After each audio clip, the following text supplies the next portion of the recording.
Okay. All right. Hello, everyone, and I want to thank you for coming to today's workshop. Today, we're going to be focusing on preparing for your first test. For many classes, now that we're rounding out week 3, usually that means we're coming up on exam number 1. And I thought that a workshop and perhaps even a question and answer session about different preparation strategies and how to space out your studies could be beneficial. And I hope that if you have anything to add to today's presentation, that you feel comfortable to either type that in the chat or you're free to use your microphone to start the discussion. Of course, if you have anything to add, something that's worked for you in the past, please feel free to add that. I want this to feel more like a discussion than a lecture. So let's go for an overview of what we'll be talking about today. First, we're going to talk about a number of preparation techniques. First, we're going to talk about organization and sort of everything that you need to have in order before you start studying for that test. We're going to talk a little bit about learning styles and how you can really use these to your advantage while you are studying. Then we'll move into, of course, those different methods, study guides or creating a cheat sheet, flashcards, and something called spaced repetition that goes really well with flashcard use. The idea of categorizing your study time into easy, moderate, and hard, and then, of course, that self-quiz or self-testing yourself. In addition to those preparation techniques, I also want to talk about time management and cramming, because this really goes hand in hand with preparing for a test. So we'll talk about cramming. What is cramming? We're going to look at what the research says about cramming and why it may not be as beneficial as we think. Then we will talk about a time management strategy. We're going to talk about chopping it up, and we're also going to talk about the Pomodoro method. We are then going to look at the importance of both breaks and sleep. Before we get started, though, I do want to go ahead and introduce myself. For those of you who don't know me, my name is Sam, and I'm an academic success coach in the Learning Commons at TCC, and my job is to help students in pretty much any way that I can in order for them to be successful in their classes. And while I can help and support you in just about any academic area, I do specialize in the areas of study and test-taking strategies and time management, organization, note-taking, goals, motivation. And one of my favorite topics to cover with students is finding the specific study strategies that can help them succeed in their specific classes. Because there are so many different study strategies, and one study strategy that works for a student may not work for another student, because studying is not a one-size-fits-all experience. And finding that right combination of the right student, the right class, the right strategy, and seeing that aha moment is one of the best parts of my job. So if you are interested in getting in contact with me, I have included my email address on this slide, just in case you don't have it. I wanted to start, before going right into different preparation and study strategies, I wanted to include this quote here from Henry Ford. The quote is, "Whether you think you can or you think you can't, you're right." Your mindset really plays a huge role in your success, especially in your academics. If you go into preparing for your test with a positive attitude, so this belief that you have the ability to learn, you can grow as a person and as a student, I can pass this test, then you're setting yourself up for a good chance at success. It shows that you're going to put the time and the effort needed in to pass that test. However, the other side of the coin is also true. If you go into preparing for that test thinking, I don't understand this, I can't, I'm not good at this, I'm going to fail, then you may be unintentionally, maybe sometimes intentionally, but most of the times unintentionally sabotaging yourself, which may then lead to a less than stellar grade on that test. So rule number 1, before we even look at a study strategy, we need to go into studying with an open mind without any notion of I can't do this, negativity, anything like that. And once you have that, we're ready to move on to preparation techniques and all of those study strategies needed for your first test. First things first though, organization. So this is everything that you should know going into your study time, because this is really going to have an impact on the way in which you do study for that test. So what do you know about the test already? These are things that you should look into on your Canvas class. This might be on your syllabus. It might have been included in class lecture or on a PowerPoint. Look into these things beforehand. You want to know what chapters or which modules are going to be on the exam, because you need to know exactly which material you'll be studying. You should figure out whether or not it's going to be an open or closed book exam. Both have their benefits, and sometimes I'd say open book have more negatives than a closed book exam. And I'll tell you why, because sometimes you rely too much on the book instead of what's already in your brain, spend way too much time on each question, and then you run out of time. So, think about those things. Is this going to be open or closed book? And if it's an open book, how much do I want to use the book? Ask yourself and figure out whether this is going to be an honor lock exam, because that may add an added layer of complication to setting up the exam, making sure that you take it at the right time, right place, right computer, have all the materials needed for the honor lock exam. So definitely know that ahead of time. Is it going to be multiple choice, or will you have free response questions? How much time are you going to have? And also try and figure out how many questions are going to be on the test, because that is going to let you calculate how much time you have per question. Included in organization, we really need to talk about notes as well, because you should be organized in your class material. So study strategies all begin with notes. They don't end with notes, but they do start with notes. So step one is to keep everything in one place. Hopefully you're already taking notes. If not, we'll get to that in just a little bit. It's okay. You can pick up from here. But if you are taking notes, make sure that you are organizing them in a folder, in a notebook, in a binder, something where you could keep them all together. Your notes, any handouts, study guides, assignments that you've printed out for this class.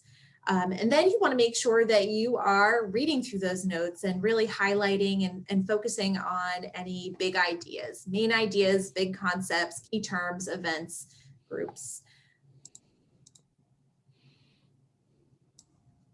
And here's really an outline of how often you should be reviewing those notes. So I recommend that if you are taking notes, that every day after class, so say you have a Tuesday, Thursday class, that you spend about 10 minutes after class each day, so on Tuesday and on Thursday, and just review the notes from that day. Go ahead and read through them, take that highlighter or that pen and really circle what's important, what you know is going to be on the test, or areas that maybe you're having a little trouble on. This is where we're going to focus our attention. After class, then you want to organize those notes in your folder, binder, notebook, whatever the case may be. Make sure that it is in chronological order though. Make sure that what you learned on the first day of class at the beginning of your folder or your binder or your notebook, and what you learned today is at the end. Then once a week, go ahead and take about 30 minutes to review all of your class notes in chronological order. Read them from start to finish. And then once we get to 1 week before your test, that's probably where you are right now. You want to start studying using your notes. And so you want to ramp up the amount of time you're spending on it. Perhaps now you start reviewing those notes each day for 15 to 20 minutes at a time. By starting to prepare a week ahead of time, it's going to give you plenty of time to ask any questions that you might have, speak to your professor if you have questions, go to their office hours, or meet with a tutor so that you can get those questions answered. And it also is going to help you because of all of the repeated exposure to that material.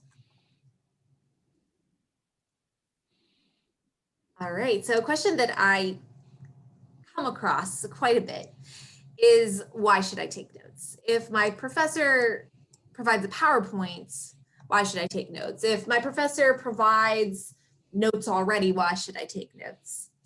And I think that the benefits of taking notes on your own really outweigh the perceived negatives, which people think, oh, it's a waste of time, or I don't know what to write down. Well, I'll tell you what the benefits are. First, it does improve your focus and your attention to detail. So you really have to pay attention in class if you are taking notes. So one, that is number one, you're paying attention.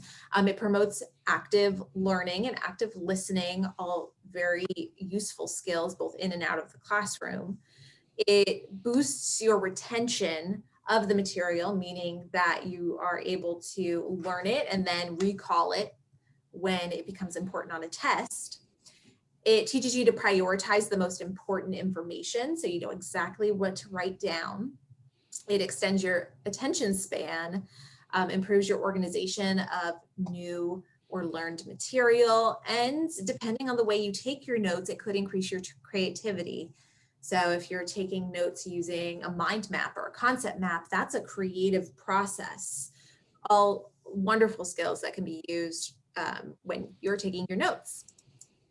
So we're going to get into the debate of the role of notes and how you should take your notes. We're going to go ahead and watch a video at this point. Should you handwrite your notes or should you type your notes? What does the research say? And we want you to know so that you can make an informed choice about taking notes going forward. Is it better to handwrite or type your notes?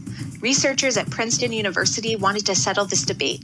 Let's explore the research into note-taking in just 90 seconds. The first to 3 wins. Round 1, the amount of notes taken. Students were randomly assigned to take handwritten or typed notes and then asked to take notes on TED Talks. The winner, typed notes. The study found that typed notes tend to be longer than handwritten notes. Round 2, the quality of notes taken. Quality of notes was determined by word overlap. Copying the lecture word for word are considered worse quality than those that rely on paraphrasing. In fact, the less overlap, the better students remember the material. The winner, handwritten notes. Round 3, learning and recall of the material. Which is better for learning and remembering new material? The winner, handwritten notes again. Students that took notes by hand retained more information than students that took typed notes. Round 4, grades on tests. This one should be very important to you and has to do with what you do with your notes after class. Students with handwritten notes performed significantly better on tests than those with typed notes. We have a winner, handwritten notes. Does this mean you should never type your notes? Not necessarily. Ultimately, you need to do what's best for you. Take the All right, well, an abrupt ending to a video, but I want you to remember that regardless of the way that you choose to take your notes, while handwritten might be best, based on research, you have to really take into account your own experience, what you have on hand, the resources you have available, and really go from there. For some people, typed notes is going to work out just fine. They're still going to pass their tests, but handwritten may, in the end, be a little bit better.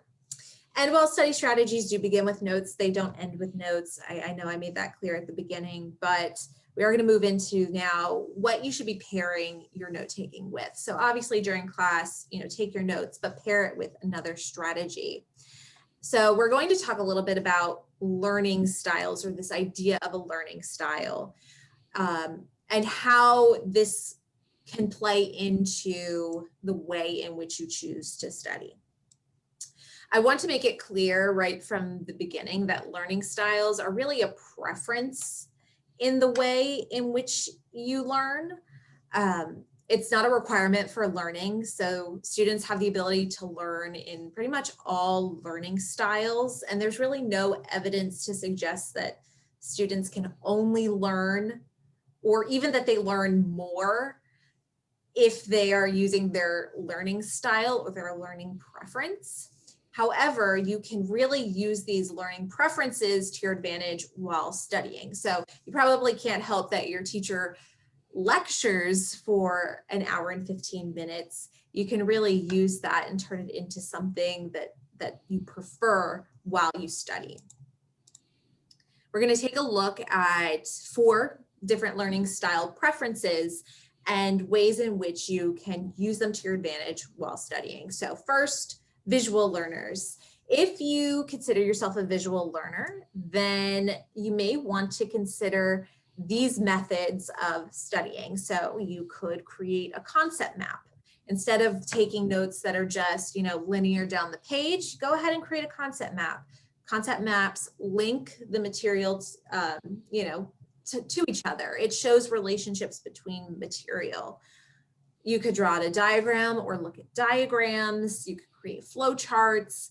Infographics are also a really great way to bring visuals into learning. You could either look for an infographic on the topic that you're studying, or you can even take it upon yourself to create an infographic, sort of create something new, get that higher level learning, and have this infographic that you could use to study from later on. Make sure that you are breaking out the highlighters, that you're circling or drawing arrows on your notes. Really get the visuals going here. You could look for pictures online. So for example, if you are learning about a time period in history and you just can't really visualize it, sure, you've talked about it in class, but you can't visualize it, look at pictures online. So say you're learning about, I don't know, the American Revolutionary War. Go ahead, look up pictures online. Maybe that will sort of jog your memory when it comes time to take the test. Create a PowerPoint. So there's just pretty much not a more visual venue than creating a PowerPoint. If you were the teacher, what would you create here? You could look for videos online. So if you're a visual learner, your teacher just sort of lectures for an hour, then try looking at a video online from, for example, Crash Course. Crash Course has a number of videos in science and math and so many different topics. I highly recommend you take a look at them either on YouTube, or they have their own website as well. It's called Crash Course and could potentially help you out, especially if you're one of those visual learners. And then you could also look for graphics or cartoons, something visual that is going to help you remember all of that key information as you go into the test. Let's move on to auditory. So our second learning style preference is auditory. So if this is your learning style, then you will really benefit from discussing or discussions with either the professor, your classmates, or even just someone else in the room, your family, your friends. So one, if you benefit from auditory learning, then go to office hours. Go to your professor's Zoom office hours, talk through the material with them, ask them for an explanation on questions that you might have. They'll explain it to you. And so that's a really great method for auditory learning style preferences. Make sure that you're going to class, go to lecture. You may start a group discussion. So this could be that you have a group chat going with classmates. Start that group discussion, see what they think, see if they have anything to add to the discussion. Something else you might not find this the most enjoyable, but say you have your notes in front of you, you're learning.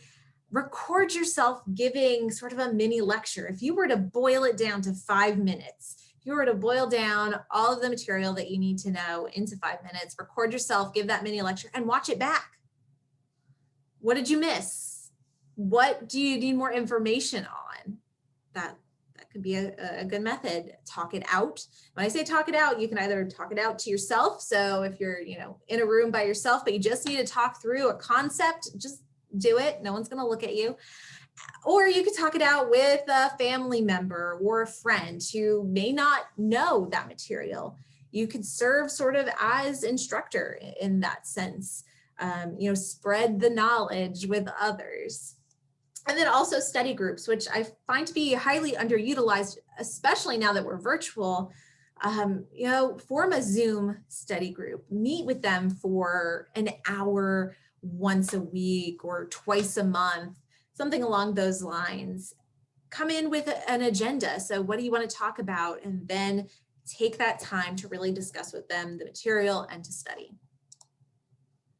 Next are those who prefer to learn through reading or writing. And for these learners, you might want to make a list. You could rewrite your notes. So if you handwrite your notes, you may handwrite them again. You could type handwritten notes. So if you start out with a handwritten notes and you just want to organize them a bit more, you could go ahead and type them. You could do an internet search and see what research you find on your own. You could read about different concepts on Wikipedia. So while it may not be the best source to use in a paper, it could be a really great introduction to a concept that maybe you didn't quite grasp while you're in class. Read over the Wikipedia page, see what you can learn. You might want to fill out a study guide if your professor provides one, or create one on your own. We'll talk about that in just a moment. And then make sure that you're testing yourself as well, especially if you know this is going to be an essay exam. Go ahead and write it out. Write it out before you go in. Think of what you think those essay questions are going to be. Sometimes they give them to you beforehand, sometimes they don't. What do you think the question's going to be? Write it down beforehand. Really get all of that information out. And then lastly, there are those who prefer to learn through the kinesthetic learning style. And in this case, you really have to get creative, but you could look for real life examples. You can watch documentaries on the topic, look for demonstrations online, or do a demonstration of your own, look for simulations. Virtual reality is an interesting one. So the Learning Commons at TCC, I don't know if you know this, but we are getting VR headsets. And so if this is your learning style, you may want to look into virtual reality for learning and perhaps even tutoring or coaching. And then also case studies. So this is going back to those real life examples. You have to get creative, but there's always a way to pair your learning style with your study strategy. All right, so let's go ahead and move on to talking a little bit more about some of these study strategies, the first of which being study guides. And these could be distributed by your professor, or you could make your own. Don't think that if your professor doesn't distribute one, that's it. There's not a study guide. No, you can make your own. The ways in which you can do this, you could say you have handwritten notes or typed notes even that you've taken while in class. Go ahead and try and rewrite them in the Cornell style. And I will show you an example of the Cornell style on the next slide that could work for just about any class. Make sure that you are, picking out key terms or vocabulary and really focusing on those. You want to organize this. I know I mentioned keeping your notes in chronological order. You sort of want to do the same for your study guide as well. You want to organize it by chapter, by module, the date in which it was reviewed during the class. I encourage my students to handwrite the study guide instead of type it. It sort of goes back to the reasons why handwritten notes may win out against typed notes. But of course, typing is better than nothing. So if you do prefer to type, go for it. And then make sure in your study guide that you are including those visuals and examples, especially if you are either the visual or kinesthetic learning preference. So I mentioned that you may want to, as a form of a study guide, use the Cornell note-taking style. So taking the notes that maybe you take during class, which may be very just, words on paper, numbers on paper, and then transforming them into Cornell style later on. And I want you to look at the example on the left here. So this is your traditional Cornell note-taking style, and this can be used for any class, although it may be easier to use for some classes more than others. For this example, let's go ahead and pretend we're taking a history class. Let's say we're taking AMH 2020. On the left column, the cues column, this is where we want to write down any vocabulary words that we've encountered on that page of notes. We want to write down like really big main ideas, perhaps, important people. But you also want to think of, based on this page of notes, what is most important and what do I think the question that my teacher is going to ask on the exam is going to be? and go ahead and write that down in the cues column. Then in the notes column, which you see there on the right, that's where you're just going to take your traditional notes, the way in which you take notes typically during class, you know, important details, examples. Go ahead and write that down. And then you want to leave this space at the bottom, about 2 inches at the bottom, and you want this to be your summary area. And there are 2 things that I want you to do in this area. First, of course, include a summary. If you were to wrap up this page of notes in 1 sentence, what would it be? Then I want you to go ahead and write down any questions that you might have for your professor or for a tutor based on that page of notes. Is there anything you're not quite grasping yet? Now let's look at the example of a modified style of Cornell notes on the right side of this slide. And this is a modified style that I like for math classes. So in column number 1, which you now see on the left, this is where you're going to take notes as you usually do during a math class. And so this usually includes different formulas, different equations, sample problems that your professor has gone through step by step during class. Then after class, that's where you fill in column number 2. And this is where you're going to write out the step-by-step process needed to solve that type of problem. So you will, step 1, write out the process. Step 2, write out the process. And as you are writing out the process, draw arrows to the exact place on that page where you are performing that action. There are 2 reasons for this. I hear all the time from students, oh, I'm not a math person, I'm more of an English person, or I'm not good with numbers, I'm really good with words. There are issues with that, but putting that aside, sometimes if you feel like you're better with words, turning numbers into words will help you study in a way in which you feel more comfortable. And so, drawing arrows to where you're performing those steps, but then also make sure that in that summary section at the bottom, write down any questions that you have for your professor or a tutor, but also this is going to help you identify perhaps the exact step of the equation that you're having trouble with. So maybe you breeze through step 1, you breeze through step 2, but by the time you get to step 3, that's where the confusion sets in. So now you can ask more targeted questions to your professor instead of just going in and saying, I don't understand this problem. You can now go in saying, okay, I understand steps 1 and 2 of this problem, but can we really focus on step 3? You're going to get your questions answered in a more specific manner. You're going to get the answers you need. And it's also going to make you feel good that you're able to get through 2/3 of the problem on your own. It's not that you don't know what you're doing. It's that you need a little help. And so this is going to help you target those areas. All right, moving on to creating your own cheat sheet. This is really great for math classes as well as science classes. Now I'm calling these cheat sheets with quotation marks because I am not saying use this on your exam. This is not what I'm saying. But sometimes by writing out everything you think you're going to need to know on the exam is going to help you out, help with learning. And this is a great study plan for those classes where your professor doesn't provide that study guide, or maybe you don't feel like making a study guide. Well, go ahead and make a cheat sheet. If you were going to be able to use this on the exam, what would you write down? You have to ask yourself, what material do you think the teacher is going to ask? Then go ahead and create it. Next, let's talk about self-test and quizzing yourself. So this is where you brainstorm exactly what you think is going to be asked on that test. You want to look at the headings and subheadings of your chapters, look for key terms. You might think back to previous tests you've taken. How are those questions written? And then go ahead and test yourself. And this is going to give you an idea of the information that you have to focus more attention on based on the questions that you get wrong. All right, we're going to talk a little bit about flashcards. So flashcards are a really great way to memorize key terms. A really great way to, I also think, for math classes as well, which, is not really the traditional way you think of using flashcards. Usually you think of just having a key term on the front or a question on the front and then the answer on the back. But let's talk about it for math classes. So it can help you learn key terms, but there are ways in which you could use it for math, such as putting the name of a formula on the front. Or you could just write like the quadratic equation. And then on the flip side, what is the quadratic equation?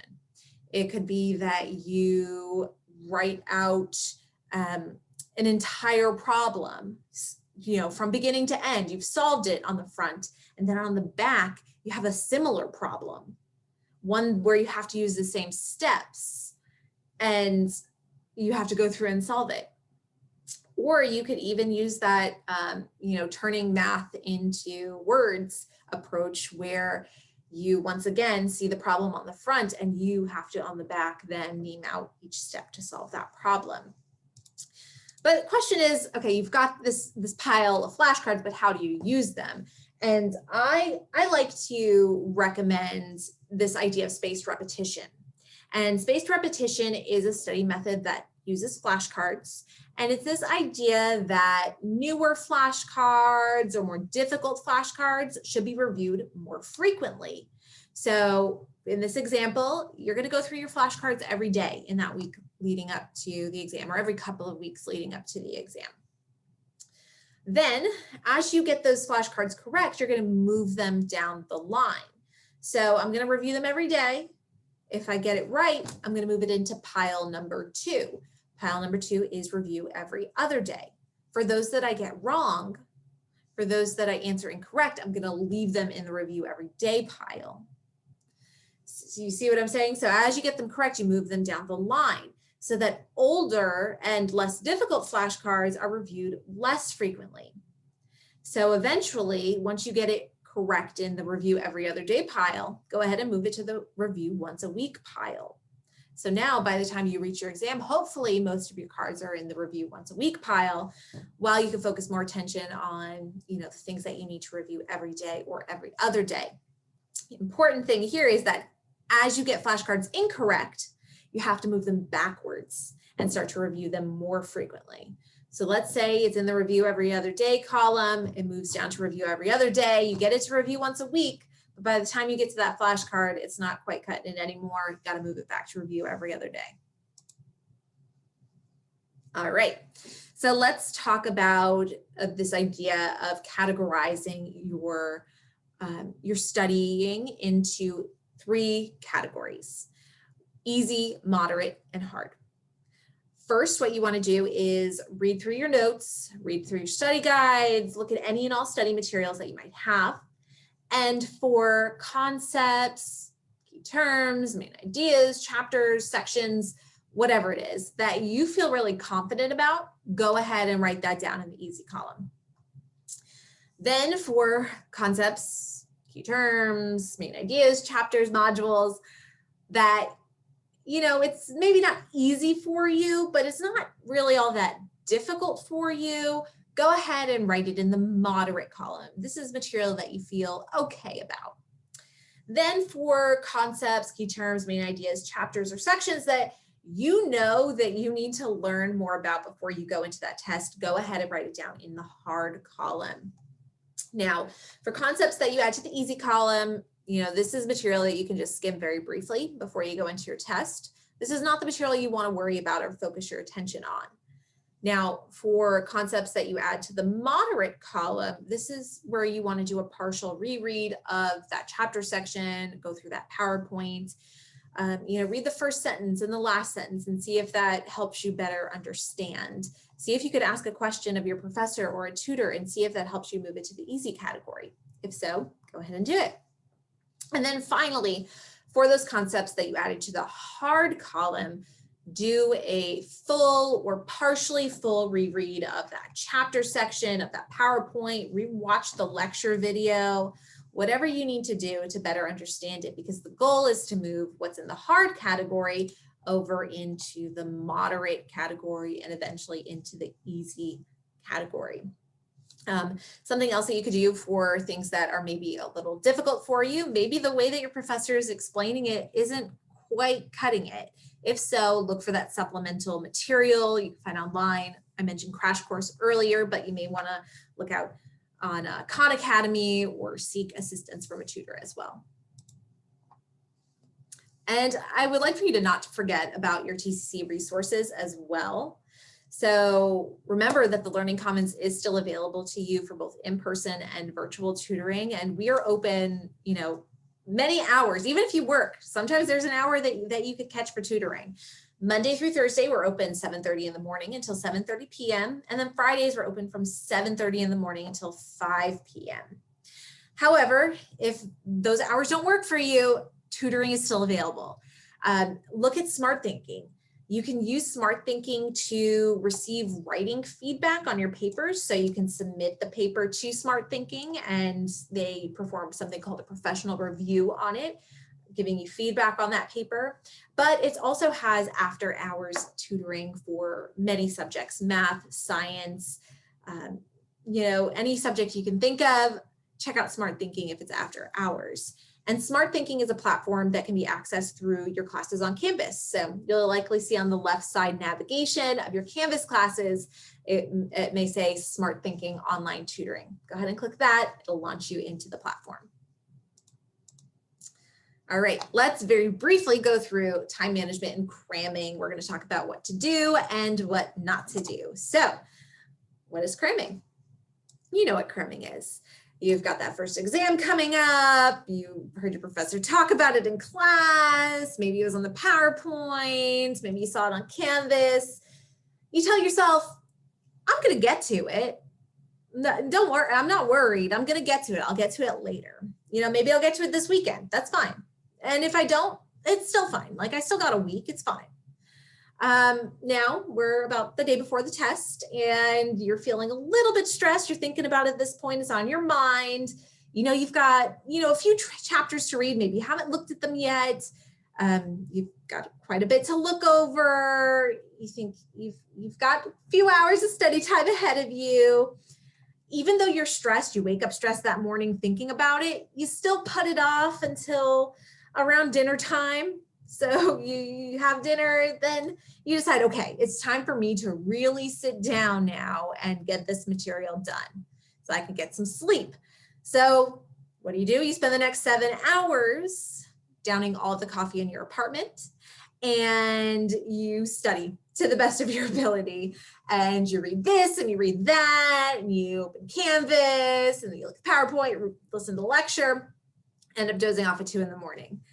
And then your alarm rings at 7 a.m. because you have to go to work. So you go to work and then you immediately start your test that's due at 4 at 3. So as you likely already know, cramming is these 3 things here. It is last minute, so usually done the night before a test or the morning of the test even. It is disorganized, so there's no rhyme or reason to what you're doing. You're just reading everything and watching videos and disorganized. And it's also unplanned. So you haven't really thought through what you're studying. Do I need to be studying this material? Is there something more important that I could be prioritizing? And you really go into cramming with this hope for the best mentality. Now, obviously, this doesn't sound like the best scenario. I want to talk a little bit about what the research says about cramming and a little bit why cramming is such a hard habit to break. And the reason why it's so hard is because sometimes it just works out. Like you wait until the last minute and you still do very well on the test. And 72% of students believe that cramming has been more beneficial to them than spacing out their study time. Even though research does support that spacing out your study time is more effective than cramming 90% of the time. So why do we as students think otherwise? Why is it so comfortable to cram or wait until the last minute or to procrastinate? And there really could be many reasons. One thing is that we are more likely to remember all of the times that it did work out. So all of the times we crammed and we still passed the test, than all the times that it didn't work out for us. You also have to ask yourself, yeah, sure, you passed the test, but how well did you do? Did you just pass the test? Could you have done better? You'll never know. Second reason is it really is difficult to break a habit of procrastination or to feel like you don't really have the time to commit to studying. And so that's tough. That's tough to confront. And so it's better for us to just say, oh, I work best under pressure. And then another reason is that some tests are just, I put this in quotes, easier than other tests because it requires us to use perhaps more lower level learning skills such as recognition. So recognizing the right answer. So this could be some multiple choice type questions or just true or false.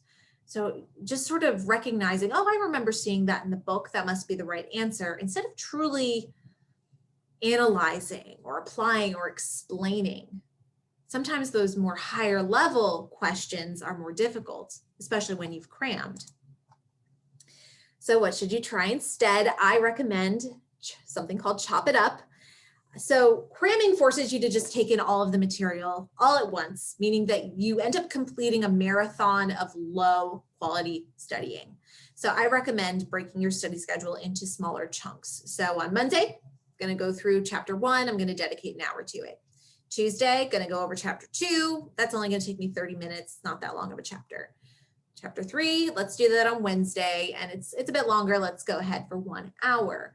I'm going to give myself a break on Thursday because I don't have to worry about the test until next Monday. But on Friday, I am going to take the time, about 1.5 hours, to review chapters 1 through 3. So let's go ahead and talk about another way that you can think of this, something called the Pomodoro method. And the Pomodoro method takes into consideration that sometimes it's difficult for us to pay attention to one thing for a long amount of time. And so the Pomodoro method it's simple. You get 25 minutes of studying or work, followed by then a 5-minute break. So set your timer, 25 minutes, take your 5-minute break, then repeat that 4 times. So you've got 4 sessions of 25 minutes. And then go ahead and take a 15-minute break. And if after that 15-minute break, you still feel like you have a little energy to go back, go ahead and start the cycle over again. But it does give you that opportunity to sort of be done at that point as well. And for some, these time intervals might be a little too rigid. So maybe 25 minutes is a bit long for you to pay attention to one thing at a time, and that's okay. These strict time limits aren't for all individuals. You can make adjustments as you see fit. Don't just say, oh, I can't do 25 minutes and then just give up. If you know that you can focus for 15 minutes, that's better than nothing. Study for 15 minutes, go on the 5-minute break, come back for 15 and give yourself a break. Whatever works for you, stick with it. I'm often asked by students, when is the best time to study? So I've got maybe all this time during the day. Maybe all I do is I'm a student, maybe I work part-time. I've got some free time in there. When is the best time for me to go ahead and study? And to be honest, the answer isn't really all that simple, because I don't think there's really a best time, like a best time of day, like 2 p.m. No, it doesn't work like that. It's going to be very dependent upon your circumstances as a student. And so there are 3 things that you want to consider when choosing a time to study. 1, when are you most alert? So most awake. When are you most free of distractions? So you're in a quiet space. You don't have the TV on. You're not, talking to someone else. You're free of distractions. And also that you have enough time to dedicate towards studying. So if you know that, you're in between classes, you've got 15 minutes, maybe that's not the best time to choose to study. You want to make sure you have enough time to really get into that material. And most students do report that this is somewhere in between the hours of 11 a.m. and 8 p.m., although yours may fall outside of those hours. Let's talk about the importance of breaks as well. So this was, we sort of talked about this when we talked about the Pomodoro method, but I think it's very important that you go ahead and take breaks and make sure that you schedule in breaks when you're studying. Breaks are important for maintaining just your overall momentum, to keep you going. Also helps motivate you. So there are 3 rules that I think for taking study breaks. The first is that for every 30 minutes of study time, make sure you're giving yourself a 5-minute break. It sort of goes along with the Pomodoro method, where it was 25 minutes and a 5-minute break. Then for every 3 hours that you spend studying, so you've done 30 minutes, 5-minute break, 30 minutes, 5-minute break, that adds all up. Okay, now we're at 3 hours. If you feel like studying that long, give yourself an extended break. I'm talking, over an hour. Go ahead and sort of stop studying for now, do something else, and then if you feel like coming back to it later, you can. The last one, probably most important, is that if you're studying and you feel yourself getting distracted, if you feel like you're losing focus, if you feel fatigued, then stop. Full stop. Do not continue. Do not pass go. If you continue, then you're going to leave that study session with a false sense of security about what you've studied, when in fact, the quality of your study time probably wasn't all that great. Remember, you want to consider those 3 things. When are you most alert? When are you free of distractions? When do you have enough time to dedicate towards studying? And so if you don't feel like you have those things, go ahead and just stop. Last, I want to touch on why sleep is so important. I've heard from students who say that they're usually up until 4 a.m, sort of drinking coffee to get through studying for their test the next day. And I just want to stress how important sleep really is. Sleep is important for your success, academics and work and pretty much everything you do. And the reason is because your brain is active while you sleep. You may not physically be active, but your brain is working hard to solidify and organize everything you've learned. And this is how long-term memories are established as well. And what happens with long-term memories is that you can then recall them for later use on a test, for example. And then just in general, sleep is important for recovering from your day and preparing for the next day ahead. All right, we're going to go ahead and end this workshop now. I want to thank you for watching today's workshop, and I want to wish you the best of luck on your tests this semester. If you want to work on any of these study strategies or talk through any of these study strategies, find the ones that are best for you, please feel free to contact me. My email address is on this slide here. Thanks again. Bye. Thank you.